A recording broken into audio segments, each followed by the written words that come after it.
I hope that's okay. Good afternoon, everybody. This is Hitoreri. Get up for the high holidays at Congregation Beth Shalom. I'm your host, Rabbi Mark Asher Goodman. We're going to be talking a little bit about the shofar, not just the meaning of it from a literal perspective, but the meaning on kind of a figurative perspective from throughout the millennia of rabbis teaching on it and asking the question, what does it mean? Like, what does the shofar mean?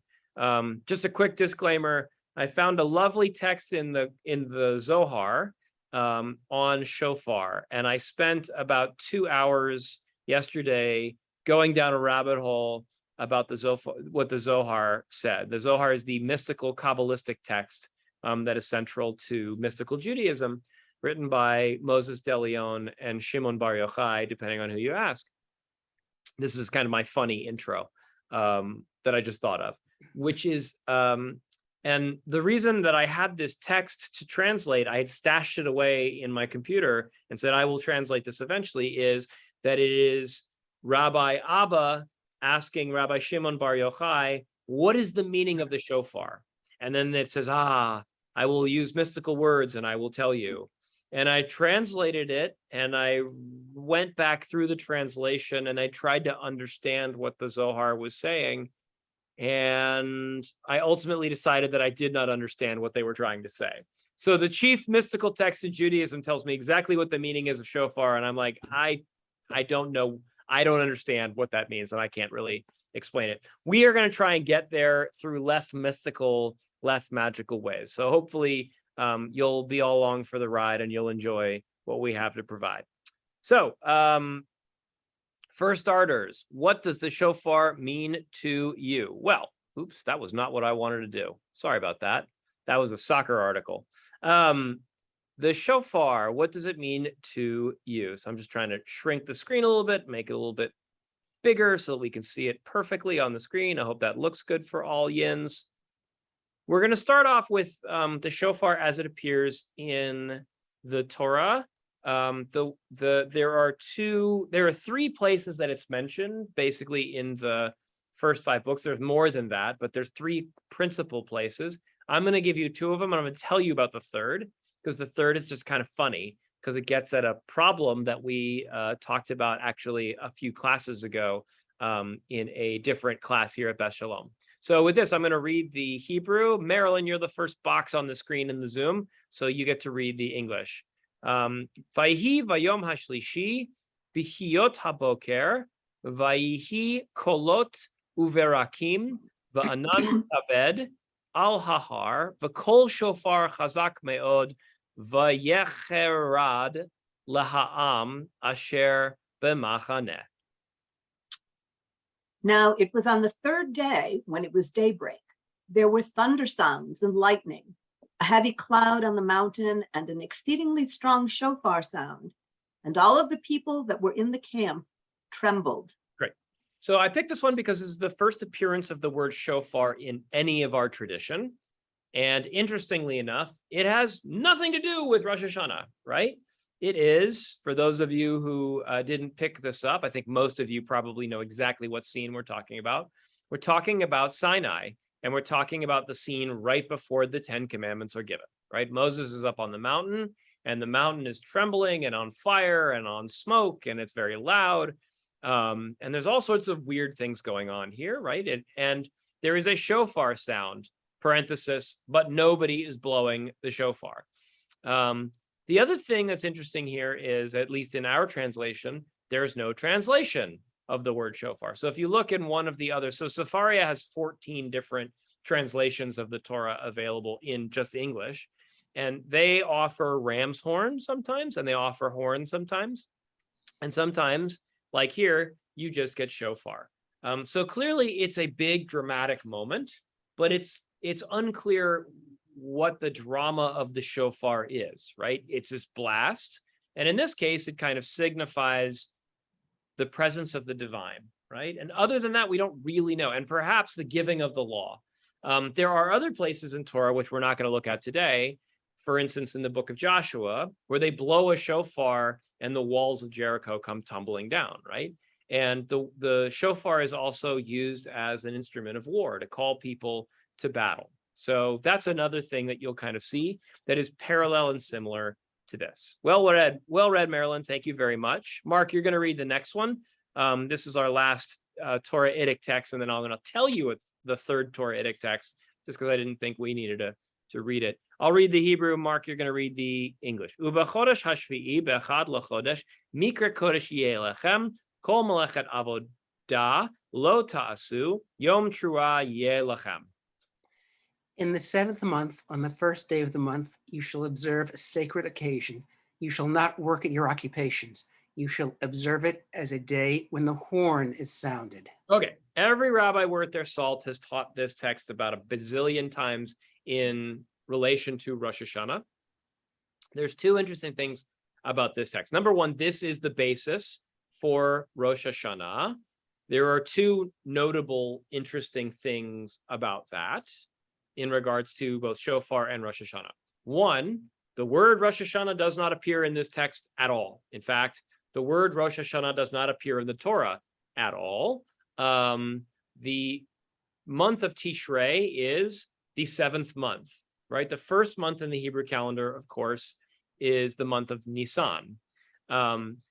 Why we celebrate the beginning of the new year in the 7th month is because the Talmud tells us. So those of us who've taken the Monday Talmud class and remember back 4 or 5 years ago when we began, we learned that there are 4 different new years, and one of the new years is in the 7th month, and that is the new year for years, which we call Rosh Hashanah. The other thing that's interesting is, well, it's twofold interest-wise. We mention here the word Yom Trua. The day of blowing would be a good translation. Here it's more eloquently explained as the day and when the horn is sound, but it's literally translated as Yom Trua, day of the blast. And one could make the argument that Yom Trua, the day of the sounding of the horn, and Rosh Hashanah are not actually the same holiday. They're different holidays that got conflated at some point. And I think academics have made this argument at some point, that there was a time when there was a day which we blew the horn, and there was a time when we celebrated Rosh Hashanah, and they were not necessarily the same day. To that end, interestingly enough, if you open up the book of Leviticus and you look at the mention of the holidays and the blowing of the shofar, oh, that reminds me, the word shofar is not used here, right? So it says Yom Trua, but not Yom Shofar, or that we hear a shofar. One would not have to be a genius to extrapolate that the sound of the Trua comes out from the shofar, right? Like, it's like if you said, Satchmo really blew that horn, and we all know that we're talking about Louis Armstrong playing the trumpet, right? Like, you know, horn, trumpet, all right, we're fine. But one could make the argument that Trua and Shofar are different words, and they're not necessarily related to one another. By the way, in the Talmud, we learned that you blow the shofar, and alongside the shofar are 2 trumpets that play simultaneous to the shofar in Talmudic times. And so one could easily make the argument that Yom Trua is to be done with a trumpet and not with a shofar. Very interesting. So the thing I was about to say about Leviticus is there is a mention of a shofar in the book of Leviticus, and it says, you shall blow the shofar in Tishrei on the 10th of the month. What's the 10th of the month of Tishrei? That's Yom Kippur, says D, right? So there is a specific mention of a blowing of shofar, but not on Rosh Hashanah. It's on Yom Kippur. And that's why we blow the shofar at the end of Yom Kippur, the Tekiah Gedolah, which for me is the worst thing in the world because I've been fasting. And for many years, I'm leading and doing all the rabbiing, and I'm really hungry and I'm really tired. And they hand me a horn and say, blow an extra long blow now, Rabbi. And I'm like, I ain't got nothing left of me, baby. I can't do that, but I do it anyways. I need to teach my son. Actually, my daughter is a really good shofar blower. My son cannot get a sound out of it, but they are 3 years away from being able to be able to do it. So, but maybe I'll get my son to do it. So anyways, here's where we leave off. This is what does shofar mean to the Torah? it's a thing that you blow as the holiday, as the meaning of the holiday. It is the Yom Truah. It is a thing that you blow that signifies or conjures the image of the divine being present. And one could argue it is also used for war. All right, with that, we're going to move on to a Talmudic text. We did an entire tractate on Rosh Hashanah, and there was a ton of stuff on Shofar here. And this one is the one that I've been thinking about the most this past year. So this is the one that I'm going to pick to read. And I'm going to have Kim read the English, and I'll read the Hebrew. So I'm going to read both lines, Kim, and then you'll read both of these little short sentences. Hatoker latoch habor, o latoch hadut, o latoch hapitas, im kol shofar shama yatsa, va'im kol harbe shama lo yatsa. Habara shama lo yatsa. Afal pi shezeh shama v'zeh shama, zeh kiven libo, v'zeh lo kiven libo. Go ahead, Kim. Make sure you unmute yourself first. If one sounds a shofar into a pit or into a cistern or into a large jug, if he clearly heard the sound of the shofar, he has fulfilled his obligation. But if he hears the sound of an echo, he has not fulfilled his obligation. That's weird. Even though this one heard, and also the other one heard, nevertheless, this one focused his heart to fulfill his obligation and has therefore indeed fulfilled it. But the other one did not focus his heart, so he has not fulfilled his obligation. Great. So there's a one sentence or two sentences I cut out in the middle, which is about listening, right? There's a great line in the movie White Man Can't Jump that I always think about with regard to both of these lines. Wesley Snipes and Woody Harrelson are arguing about Jimi Hendrix, and they're arguing about race because that's kind of one of the frameworks of the movie. And Wesley Snipes is arguing that Black people hear Jimi Hendrix more so than white people. And Wesley Snipes' really clever way of framing it is you can listen to Jimmy, but you can't hear Jimmy, right? And the concept here of kiven libo, of inclining your heart or focusing your heart and hearing the sound of a shofar, the sound itself versus the sound of the echo of the shofar as it bounces off the walls of a cave or the underside of a bridge or a cistern, right? Are you hearing the thing, or are you hearing a reflection of the thing? Are you focused on listening? Are you intending to hear the thing, or are you passively kind of sideways present for the thing, right? And the example they're bringing up is if you are walking by a synagogue on Rosh Hashanah, you have no plans of going to synagogue, and you're trying to fulfill, the question is, do you fulfill the mitzvah of shofar if you're walking by a Beth Shalom during Musaf and you hear the shofar blown? Do you fulfill one of the 613 commandments of hearing the shofar? If you hear it and you're like, I think that was the shofar, onwards to lunch, right? And you also, one of the questions is, if you're not really sure if it was a shofar or someone pulling out of the parking lot and honking as they pull onto Shady to make sure that guy doesn't hit them, right? And you can't tell the difference between the car horn honking and the sound of the shofar, right? Like, you can see how those two things can come together. Or if you hear something, but you didn't plan on using the sound of the shofar to fulfill the mitzvah, like our friend who's walking by and on their way to lunch and goes, I think that's the shofar. Cool. And then just keeps walking, right? Like, when you come for shofar, and this gets really to the question that we began class with before I turned on the recording, like, what are you there for? What does it mean to you, right? When the blessing is said and the shofar blower stands up and the first person says to the shofar blower, Tekiah, like, what are you waiting for? What is your presence of mind in that moment? What do you think is going to happen? What do you need the shofar to do for you this year? I think all of those questions are really important. And I think during the pandemic, when we listened to it on Zoom and we weren't physically present for it, we had a different question, which is, I'm not there. Does the shofar do the same thing for me this year if I'm not literally hearing the shofar, but I'm hearing a digital reproduction of the shofar that is being streamed through my computer as a series of zeros and ones and is being reproduced by my set of speakers, right? We all know that when we go to the movies and we hear Chris Hemsworth speaking as Thor, right, in a Marvel movie, we're getting a pretty good digital approximation of how the microphones picked Chris Hemsworth up. But we don't really know exactly what it sounded like on the sound studio on that day. And right, they've piped in music and they've added all sorts of like, cleaning it up and so on, right? We don't really know when the shofar comes through our Zoom sound if it really sounds like that. Right.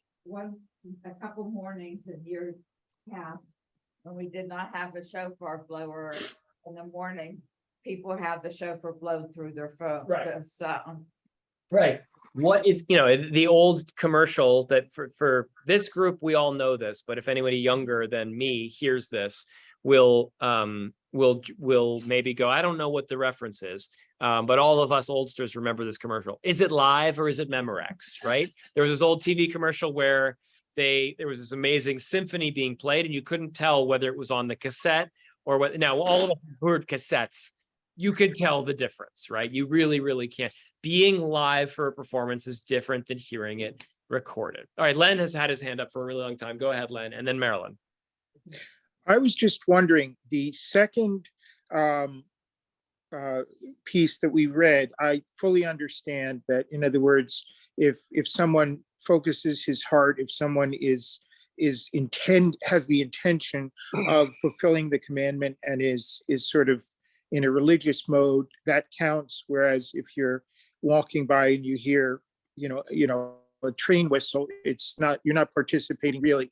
But my question is about the first piece of text. I kind of have two things I'm wondering about. It talks about you can either clearly hear the sound of the shofar and then the sound of an echo of the shofar. And I'm not sure if this is an either or a both. I'm not exactly sure how, if there was an echo, you could avoid hearing both the original sound and the echo. Isn't that the nature of echoes, unless you like clap your ears closed? Yep. And but my main sort of thing that caught my attention is that the presence or absence of an echo, and I'm no engineer, is related to the shape, the size, etc., of the cistern, the jug, the cave, whatever. And it really doesn't have anything to do, I don't think, with the intention or the piety or the devotion of the Jew who is hearing that sound. So I'm not sure, first of all, if this could be an either or, that if you hear the sound of the shofar and you hear an echo too, does the echo cancel out the shofar? And more importantly, that if you're listening with your whole heart, even with a cistern and an echo, why should the physics of that space change the nature of the religious observance that you're doing? Yeah, it's a great question, and there's not a good answer for it, but I'll give an answer based on having studied together with this crew all 35 pages of the entire tractate of Rosh Hashanah. The Talmud will also get into issues of what happens if your shofar is cracked. What if it has a hole? What if it is repaired? What if you plated the mouthpiece in silver? What if you the fundamental, what if you pour water into it so that it gives a clearer sound?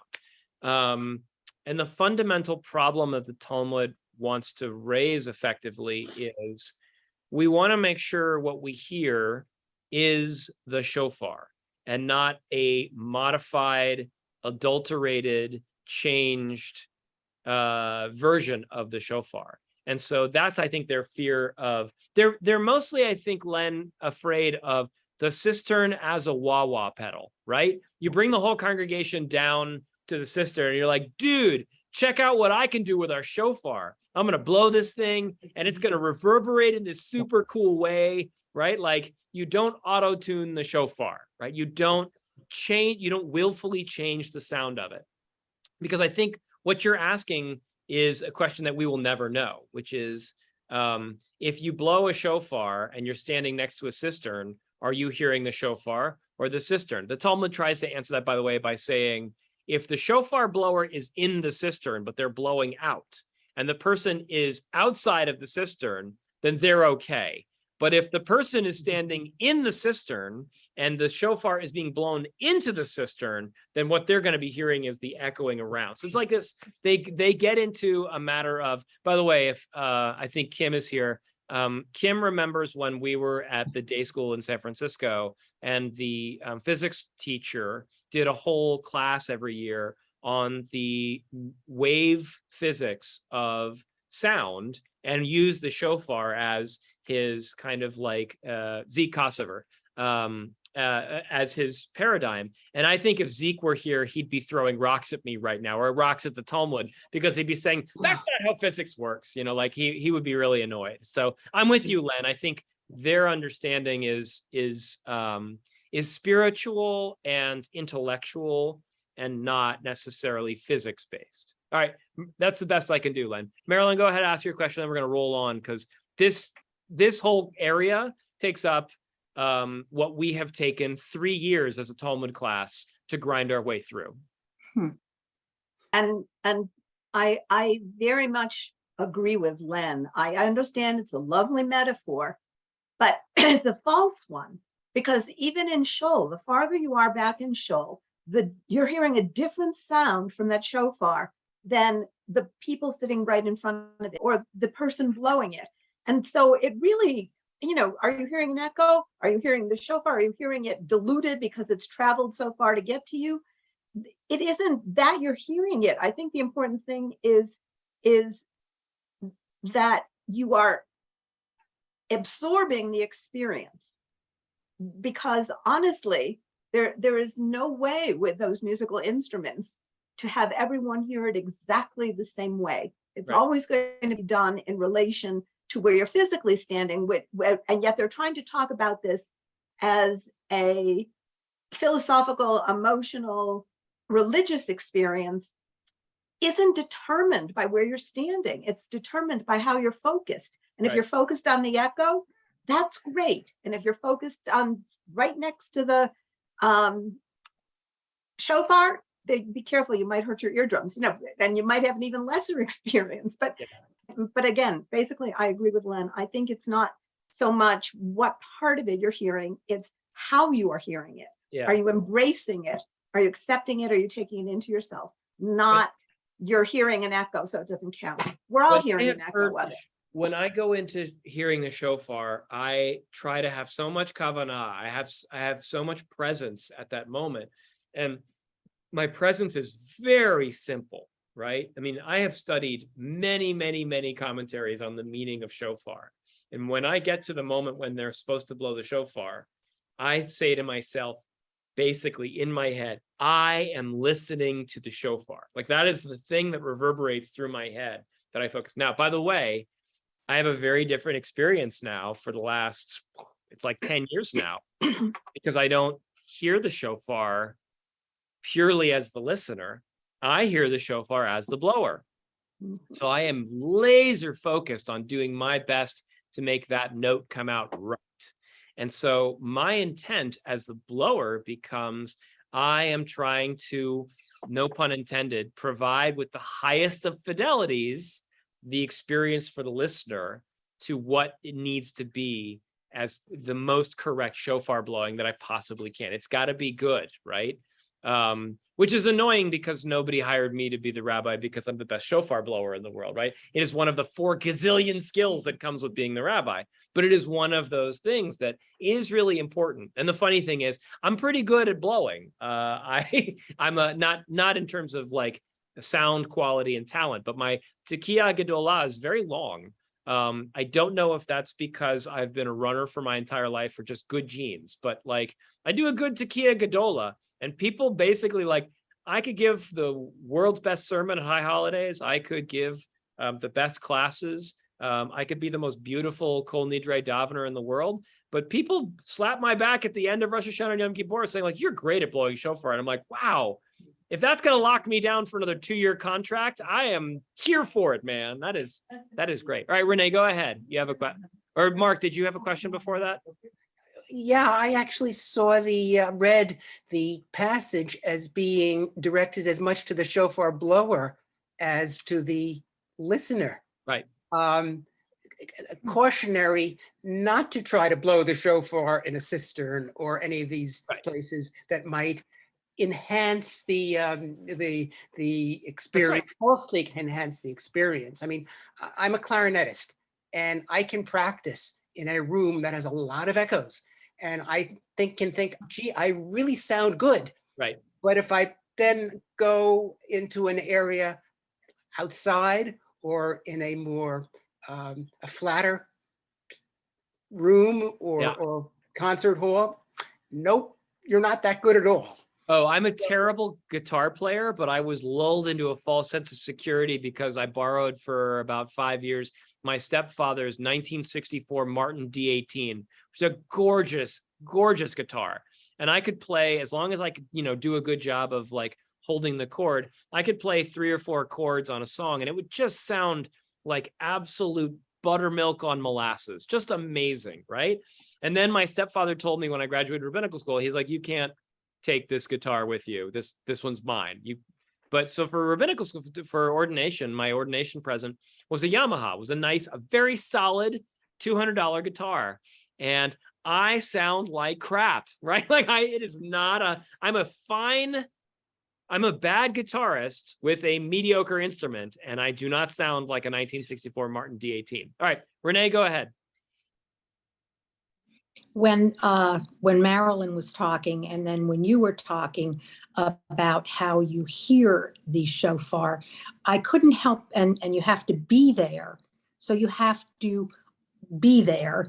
And I couldn't help but think about Moses, and when he says, Hinine, I am here.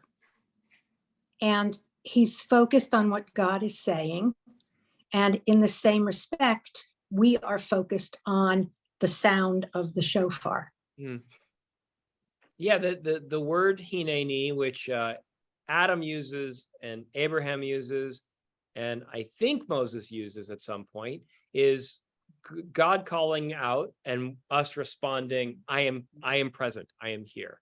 And I think that is one of the things that the shofar calls us to do, which is the shofar announces its presence and may announce God's presence. And we respond by saying, I am present.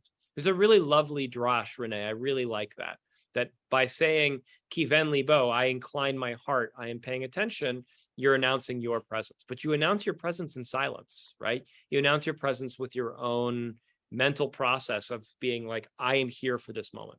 All right, with that, I'm going to make Renee read this because it's really lovely. There is a text that I've pulled in the past that has 10 different interpretations of the meaning of shofar. I'm not going to bring that one today, but instead I'm bringing Maimonides, who has one reason, and he brings it in Hilchot Tshuva. And if Rabbi Adelson doesn't get to this one in his teaching for Hitoreri of the laws of repentance, at least I'll get it to you. So I'll read the Hebrew here. Afal pi shetikiyat shofar barosh Hashanah gzeirat hakatuv remez yesh bo klomar uru yishenim mishnatchem v'nirdamim hakitzu mi tardemotechem v'chapsu umasechem v'chizru b'tshuva v'zichru boar borachem. Oof, a little tricky for me. Go ahead. You're up, Renee. Unmute yourself first. Even though the sounding of the shofar on Rosh Hashanah is a biblical decree, it has an intimation as if to say, arise from your slumber, you who are asleep. Wake up from your deep sleep, you who are fast asleep. Search your deeds and return. Remember your Creator. Great. So Rambam does this, Maimonides, Rabbi Moses ben Maimon, he lived from 1135 to 1205. One of those rabbis that I know well enough that I can quote the dates of his life off the top of my head, right? Which I don't have to look it up. Of course, that list of rabbis is growing by the day as I cite them more and more, which is good. Maimonides starts with a great thing, which I hadn't even thought of when we brought this text, which is, he says, even though it's a biblical decree, parenthesis, what Rambam is saying here is, I don't need to give you a reason for hearing the shofar. It says in the Torah, you blow the shofar on Rosh Hashanah. And therefore, the meaning of shofar is you're fulfilling a mitzvah, period, point blank, full stop, we're done, right? It reminds me of Rabbi Joel Roth, who in a shiur on God a few years ago, when they said, what is the meaning of God and what is God? Joel Roth said, we wake up every morning and we do halacha all day long. We fulfill the commandments, and at the end of and that's how you know God, right? Put on tefillin, right? Observe the Sabbath, and that's all that matters, right? And so Rambam is that kind of guy. He is the Mishnah Torah is the explanation of how to do all of the commandments of the Torah. But what he says here is interesting, because he says, even though the main reason you do shofar is because it fulfills a commandment, it has a meaning. He says intimation, but it has a meaning. And his meaning is wake up, right? That the Rosh Hashanah shofar blowing is the annual reminder that you must arise from your slumber. And then he says specifically, it's search your deeds and return, right? That when you wake up, you're waking up from a slumber of malfeasance and error, right?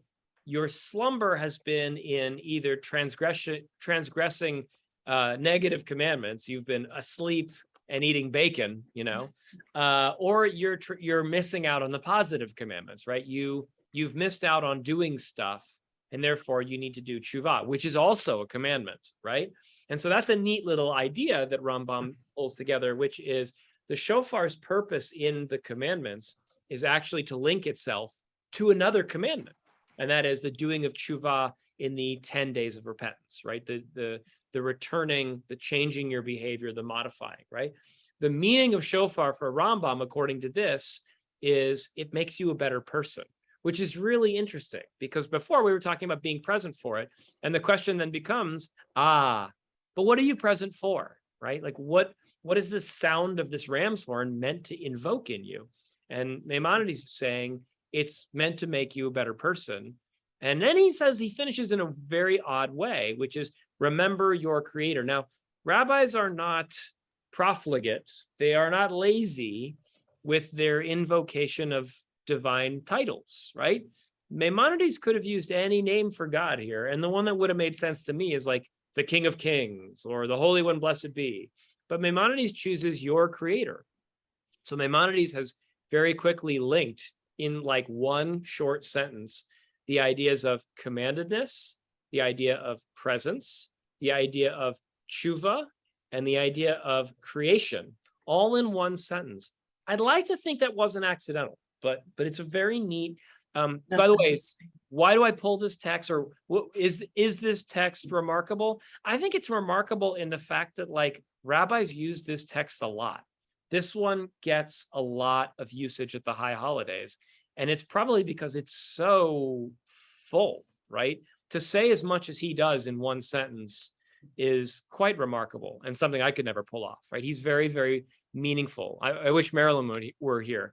Marilyn will come back eventually, or watch this on the tape later, which is Maimonides is not careless with words. He's very artful in this, and he's not a poet, right? Maimonides is writing a legal text, and really giving you instruction. Paula, did you want to say something? Just thinking, just the end of it, search your deeds and return, remember your creator. Why does it have to be just on Rosh Hashanah when you hear the shofar? Right. This is something for every day. Right. Right. Maimonides in Hilchot Tshuva is talking about how we get right. And he spends most of his time talking about how we get right at the high holidays, but he kind of demonstrates that human error and apology is a whole process and a way of life. It is why we kind of come back to this theme repeatedly throughout the year. one of our blessings that we say 3 times a day in the Amidah is Slach lanu avinu ki chatanu, right? Forgive us, our Father, for we have sinned. And then here's my opportunity for a shameless plug for a friend. In just 6 days, my friends, my colleague, Rabbi Danya Ruttenberg, has a book coming out, which is called On Repentance and Repair. Let me tell you how much trust I have in Rav Danya for dropping good Torah. I have blocked out one of my 5 sermons for the high holidays to be based on this book, which isn't even out yet, right? It comes out on the 13th, and I'm going to have to power read my way through it so that I can then write a sermon off of it. What, if it doesn't arrive? If it doesn't come by, I've pre-ordered. If it doesn't come in the mail, if Amazon monkeys with this, I am in big trouble because it's going to cut in. But, all good rabbis know to hold back one sermon till the last minute in case there's something in the news, right? Donald Trump's 4 years in office meant that we needed to be very thoughtful about what we were going to write in advance, because there was always the possibility that something outrageous would happen a few days before Rosh Hashanah. So, okay, anyways, this is a lovely tip. Go ahead, Renee, ask or comment, and then we'll move on to the Well, next. I hate to say it, but I don't know if anybody saw that I was laughing a little bit when I read that. But, is it literal or figurative? Figurative, because at that point, how many people are asleep? That's right. Thankfully, the Shofar service is right up against the Torah service, so it should happen pretty early in the service. But if you're sticking around for Musaf, and if your congregation is one in which they blow shofar during Musaf, which most conservative synagogues and even some Reform synagogues do that today, maybe it's to get you back up at 1:15 in the Rosh Hashanah service when you've kind of been at services for 3 hours and you're starting to wander. And the rabbi's sermon didn't really land with you that day, right? Yeah, well said, Renee. Right, my service is only going to be 3 hours and 15 minutes in Erie. So you're welcome to join me. Okay. Next up is actually an English recalibration of a text by a guy that we've studied in our Hassidut class, who is kind of a proto-Chassid. His name is the Shnei Luchot Habrit Rabbi Isaiah Horowitz. And with that, I'm going to have Len read this. Len, will you read where it says Rabbi Isaiah Horowitz? Rabbi Isaiah Horowitz, the Shnei Luchot Habrit, an important moralistic work of the 17th century, takes special note of the fact that each series of shofar blasts begins and ends with a tekiah, a whole note, surrounding a shevarim or a teruah, a broken note. This is the theme of Rosh Hashanah, he writes. We were whole, we became broken, but we shall be whole again. We were whole, broken, even shattered into the fragments of the teruah, but we shall yet be whole again. Great. So we've gone a level deeper, right? So the shofar is a sound that is supposed to signify something. I think we've established that fairly clearly. We need to be present for it.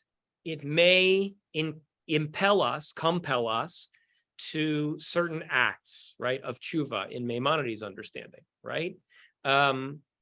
Art Green, who is an eminent scholar, Hasidic explicator par excellence. I've stolen all of my good ideas in how I teach from some of the great works of Art Green. He has a commentary in Michael Strassfeld's book, The Jewish Holidays, and it's just a lovely piece. He is bringing in a piece from the Shnei Luchot Habrit where he says, it's not just the shofar that compels us to tshuva, it's the music of the shofar, the notes that are played and what the notes mean. And we're going to see actually another text after this that is going to riff off of this in a different direction. He says, right, there are 3 notes of the shofar and they're played in a block, right? We play tekiah, then shivarim, then teruah, and then tekiah. And there's another version of this where it's tekiah, shivarim, tekiah, or tekiah, teruah, tekiah. But it's always bounded, right? Tekiah and is going to be the kind of parentheses on either side of a teruah or a shivarim teruah, right? Those are the notes. Tekiah means blast, and it's a whole note, okay? The shivarim shavar is the Hebrew word for broken. And teruah is a broken note also. So a shavarim is 3 notes, and a teruah is 9 notes. And so they are, according to the Shela, the Shnei Luchot HaBrit, who is being interpreted here by Art Green, they speak to us about our brokenness, right? It's a whole note followed by a whole bunch of brokenness, followed by a whole note. Rosh Hashanah is about being broken and then whole again, broken and then whole again, that we come back together as human beings and repair ourselves at this time of year. The Tekiah Gedolah, which is, if you look, taking that concept, we're really whole, we're brought to another level with the Tekiah Gedolah. Right. Very nice, Dee. Thank you. So I hadn't thought of that, but the Tekiah Gedolah is really, if you haven't gotten it till now, we're done now. You have a great wholeness. You have a complete wholeness. It's really beautiful. Okay. With that, we're going to do a riff off of that, which I think is quite nice. And hopefully, yeah, we should have enough time to get all the way to the last text. So this is our friend. Oh, did I forget to? Oh, I did. Good. It just got bumped to the next page. So this is our friend, the Kedushat Levi, Rabbi Levi Yitzchak of Berdichev, who died in 1806, if I'm not mistaken.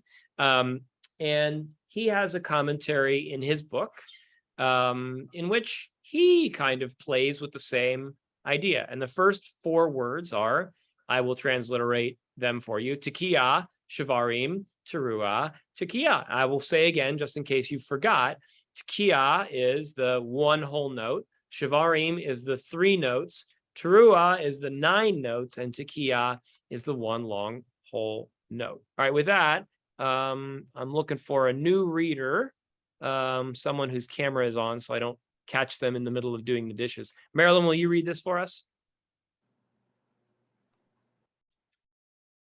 Tekiah is the language of the word love. For in the beginning comes the love from the Holy One, blessed be God, at the hands of the people Israel, as Israel serves God in truth and in love. And when they serve with truth, God smashes, Shevarim, their teruah, Ra equals evil, greater than evil, their inclination to do evil. We smash our desire to laziness, complacency, and harshness. Afterwards, God adds love to the people Israel. And this is the Tekiah at the end. Great. Okay. So the Kedushat Levi brings in the idea that the Tekiah is about love, right?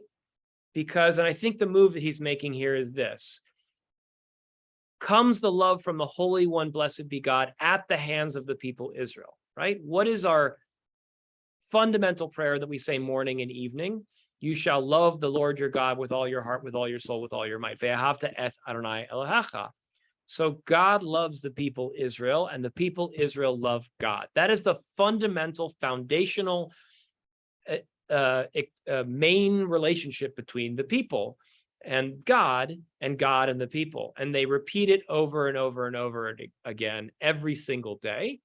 And so that is signified in our kind of call out, right? Because we do Baruch Hu, and then we go right to Shema and Ve'ahavta. We call ourselves to prayer. We are called to prayer, and then we are called to saying, Hear, O Israel, the Lord our God, the Lord is one. You shall love the Lord your God, right? So there's this integral relationship between calling out and love. That's Tekiah, at least according to our friend Rabbi Levi Yitzchak.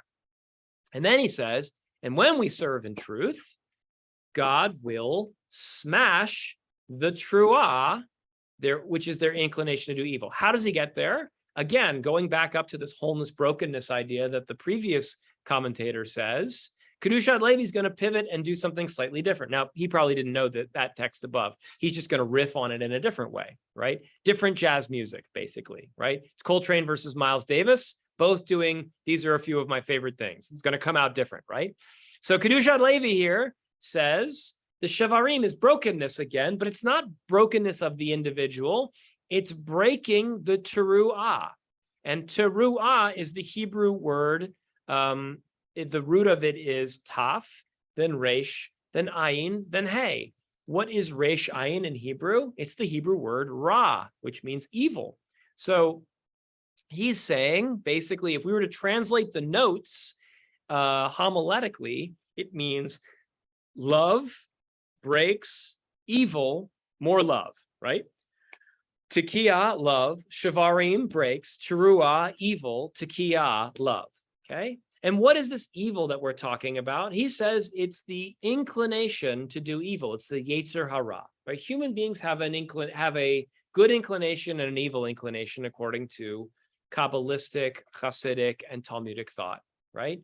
We have an inclination to sloth, to complacency, to being mean to each other. Right? Our Yetzer Hara comes up and it kind of bites us and it tells us to like not be our best selves. And we all fall victim to not being our best selves, right? Yesterday, I was hungry and I was grumpy with my children and I was not my best Abba, right? And so I could do better, right? I can always do better. And so the Tekiah, Shavarim, Teruah, Tekiah of the Shofar calls us to breaking our evil inclination in order that we do better. And then there's this lovely finish, which Kedushat Levi, Hassidut always is going to end in love, baby. It's always going to end with a sense of kind of kindness for ourselves and from the divine. God adds the love to the people of Israel, and this is the Tekiah at the end, right? The love comes back when we break that sense of doing that which is not our best self. All right, with that, we're going to finish with a final text. As is our custom, I will read the final text so that I give Yins a break. This text is from our friend who, it's one of my new toys, but not one that I got while I was in Israel. For those of you who are regulars to the Wednesday class, I just got back from Israel and I brought 12 Hasidic books back from Israel. And I even made it under the weight limit, just barely, by allocating the right books to the right bags. But this one I actually bought as a gift to myself at the kind of 1 year anniversary of my working here at Beth Shalom. I've read his work in compendia from other places, but Rabbi Shmuel Bornstein, the Shem Mishmuel, the Sochechov Rebbe, who is a spiritual descendant of the Kotzker and the Pshisacha Hasidim, and of course, if you go all the way back to the Baal Shem Tov, he lived in Ukraine and Poland and left the world in 1926. And he has a book called the Shem Mishmuel, and he has this really lovely little final comment that is going to bring in one of the great things about a Hasidic commentary is that it functions in my classes often as a twofer, right? Because it'll bring in a Midrash, and we'll learn the Midrash, and then it'll go a level deeper from the Midrash, right? It means that Rabbi Goodman doesn't have to break down the Midrash for you because the Rabbi Shmuel Borzenstein is going to break it down for us. And then all I have to do is say the words, right? I don't have to be the most brilliant rabbi in the world. I just have to find the right text and do the legwork and mine the mines for the gold and the silver for us. I'm a good reader and a good librarian, right? And occasionally I'm familiar with the works of Miles Davis and Wesley Snipes. So I can kind of, update it for us modern. So this is the Shem Mishmuel. And he says the following, and the original text is on the right. And Dee did compliment me in a way that I will pat myself on the back, which is one of the things that's important about the text that we do in this class for me is not that they necessarily be the most brilliant texts ever translated in the history of the world, but at the very least, many of these texts have never been translated by anyone else before. So you are getting the Shem Mishmuel. You're the first English speakers who will hear this translation, and God willing, when my first book breaks really big, people will say, hey, will you do a second book? And I'll be like, ha ha ha ha ha, I've got years of material, baby, here we go.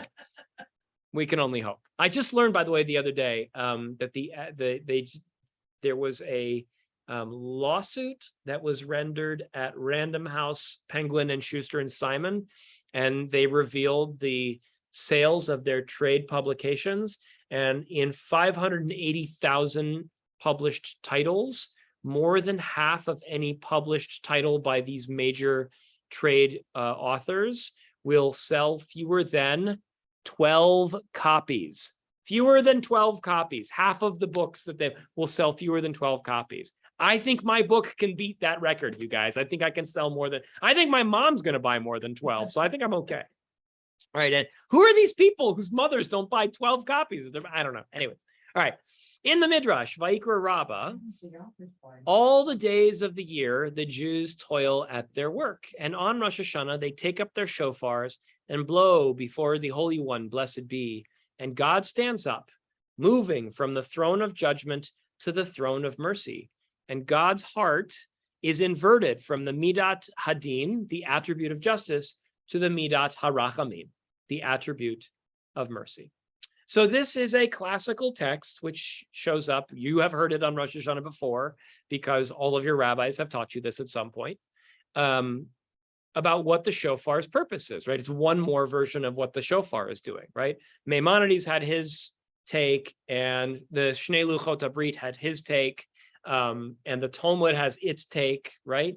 And here the Midrash, which is around the same time as the Talmud, gives its take. The shofar is not God blowing for us to be present in the moment or for us to repent our deeds, but rather the opposite. Interesting. The shofar is us down on earth blowing a shofar and commanding God, you sit all year, 364 days a year, or 355 days a year, on the throne of judgment, the throne of justice, right? And at high holidays, it is your obligation to move thrones. Get up, God, and move over to that other chair. And the chair you're supposed to sit in now is the throne of mercy, right? So God picked, right? Dee said it's beautiful, right? God picks on us 355 days of the year and is tough on us, right? And by the way, I think parenthetically, we are tough on ourselves 355 days a year. And so it is our obligation during these 10 days to command God through the shofar to get up and move over and sit in the seat of mercy and to be humble and reflective and forgiving to us, God's creation, who are inveterate screw-ups, right? We are just terrible at the work of being human. We make mistakes all year long, but God has to be merciful now, and God will be filled with mercy. And I think, parenthetically, we must be merciful to ourselves. That's, I think, if we are blowing the shofar for God to move, then we need to accept upon ourselves that obligation too. So this is the Shem MiShmuel. This is Rabbi Shmuel Bordenstein. And he says the following: in humans, there are two forces. And this is, by the way, he drills down a level in a way that it took me, I had to say it out loud to my son because I didn't really understand it. And once I said it out loud and then I translated, I was like, oh yeah, I think I like this. And this is really neat. And it actually is going to take us all the way back to something Marilyn said before we started recording, which is about the visceral nature of the shofar. Okay. In humans, there are two forces. The first is among their available tools, and the second is higher than their tools. It's an interesting phrase. Tefillah, prayer, is accomplished by way of speech. And he's, by the way, he's talking about speech as one of our tools. Speech as one of our kelim, as one of our vessels, our weapons, it can also be. And this force which is within their tools is via tzimtzum, contraction, limitation. And thus it is incapable of acting to stir divine mercy, for justice is achieved via contraction. So he's doing a thing here, and the thing he's doing is interesting. Tzimtzum is the language of restricting, right? And language is being categorized here by the rabbi as that which defines and categorizes, right? We've all been in that moment where you're at something or you're doing something and you say, I'm at a loss of words, or there's no words for this, right? It's beyond language. Even the best poet, Marilyn, is attempting to capture a feeling, a thought, a moment, and all the words in the world may not be capable. But at the end of the day, words are limiting. They are capturing, they are constricting, they are containing, okay? And they are incapable of stirring divine mercy because divine mercy is abundant, is outstretching, is expanding, which we're going to get to in a second, right? Tefillah is really holy and really sacred. Chas v'shalom, we should misunderstand the Shem Mishmuel to think that he doesn't think tefillah is worthwhile, right? Language is terrible and we shouldn't even bother. No, he's not saying that. He's saying language is critical, but it is by definition limiting, right? It is defining, okay? He keeps going. However, the force that is higher than this tool is expansion and not contraction. And one can stir le'orer, by the way, the name of this entire series is Hitoreri, stir, wake up, get up, okay? One can stir rachamim, mercy, by expansion and not by contraction. By being limitless, we can touch God's mercies, but not by defining. Defining is what we do when we are using justice and judgment, right? A judge sits before you and says, you violated statute 134-8 of the penal code. And by definition, your actions, which fulfill these words, mean that you will be brought to judgment, right? That is kind of what he is saying here. That is restricting.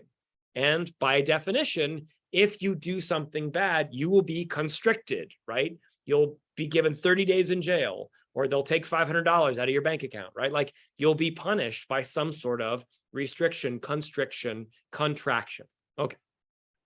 And this force is available to humans in the innermost depths of the heart, but they cannot extricate it by way of speech. As it is written, their heart cried to Adonai. That's a quote from Lamentations, okay? This means the heart itself cries to God, be blessed, that it is incapable of being expressed by the mouth. And this stirs a great mercy. So what just happened? It says, right, when human beings' hearts cry out to God, they don't do it through prayer, right? Your mouth is incapable of expressing the feelings of your heart when they need to burst out of your chest and cry out to God, okay? So when we need to stir the great mercies of the divine, tefillah ain't gonna do it, right? The words of our mouths are not capable. Interesting. He keeps going, and this is the voice of the innermost shofar, which cannot be accomplished by speech or prayer. And by this force, the shofar transforms the attribute of justice to mercy. And he concludes in the very Hasidic way of saying, v'havein, which I always love. My buddy Rabbi Meir Goldstein used to say, yo, check it. But havein means know this, understand this. But what he means here is this. The shofar is the calling out of the heart to God. And the mouth, which utters words of prayer and praise, is not capable of doing the job, right? It's a lower tool, right? It's a tool that human beings have, but it is a lower tool. The higher tool that human beings have that allows the heart to reach God is the shofar, right? The shofar is an instrument of our higher love for God and our higher calling for mercy. And it is so powerful, and I think Rabbi Shmuel Bordenstein is wrapping it up by saying, right, it is so powerful that it literally can make God stand up from God's seat of judgment and move over and sit down in the seat of mercy, right? The shofar is, to what Marilyn was saying at the very beginning of our class, it transcends. It is beyond words. It is visceral. It is emotional. It is memory. It is ancestral. It is ancient. It has all these amazing feelings that come with it. And it is beyond, right? And I think that that's really the best thing to kind of finish with in this text, which is to say, like, this concept, this shofar, this thing, it's ineffable, it's indescribable, it's bigger than words, it's better than words, and it does all the things, right? Any one interpretation that I gave you of what the shofar does is correct and is insufficient, because there are yet more meanings for the shofar than what we taught today. So I hope this was helpful to you. I hope you enjoyed today's class. Hitoreri, be stirred to acts of justice, to acts of repentance, to acts of mercy, to being present, and to having a great high holidays.